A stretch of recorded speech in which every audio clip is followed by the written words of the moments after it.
with Colton Howard's Sports Report. Sports coverage you can count on. Owner of Kelley Automotive Group, Tom Kelley, has a side to him that belongs in the fast lane. It's been 16 years since the last time Kelley watched a race where he was the main man in charge, but with the 500 right around the corner, he recalls the highs and lows of owning a racing team.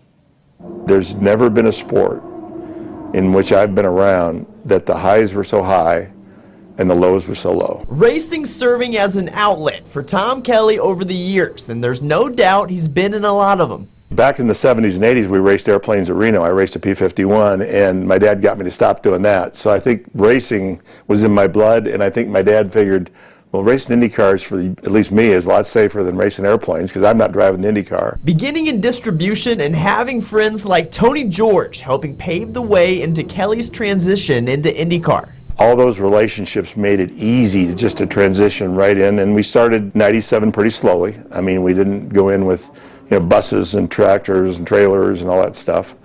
But, we tried to run it like we would a dealership. We tried to do a first-class operation. 97 might have been slow, but by 98, it was pedal to the metal for this racing team. We were off to the races. So we won our very first race in 1998 at Phoenix. Had some success. I think over the years we won 9 races. We had the number of poles. The most important being Indy. The Indy 500, the race deemed as the greatest spectacle in racing.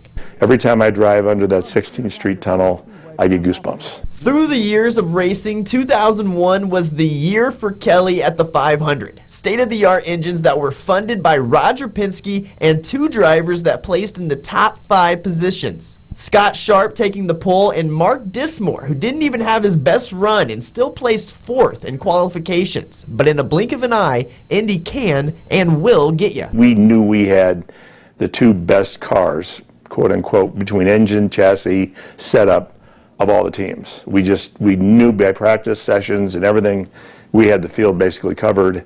And, Scott just got too excited to get down the white line. They'd repainted it. He got loose, crashed, it's all over. But hindsight's 20/20. But if we'd have just hung back and waited, we'd had 2 cars that could easily won that race. Like many other in the racing world, Kelley experiencing heartbreak at the IMS more than once.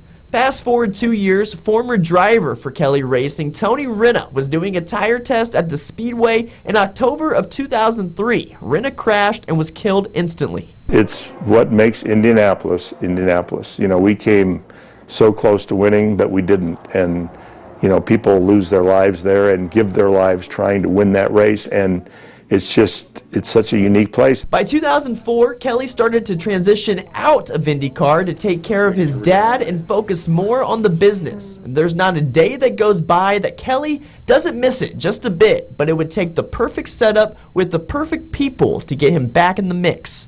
Oh, every time I go to the track for a meeting, my wife says, you better not get involved in IndyCar racing.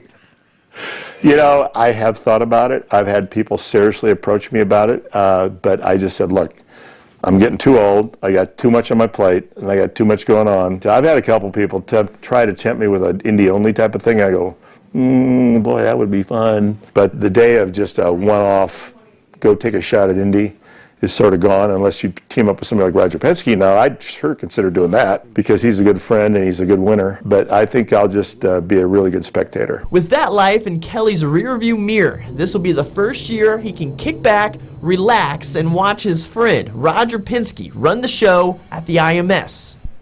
The Indy 500 is set to run August 23rd at 1 in the afternoon from the Speedway.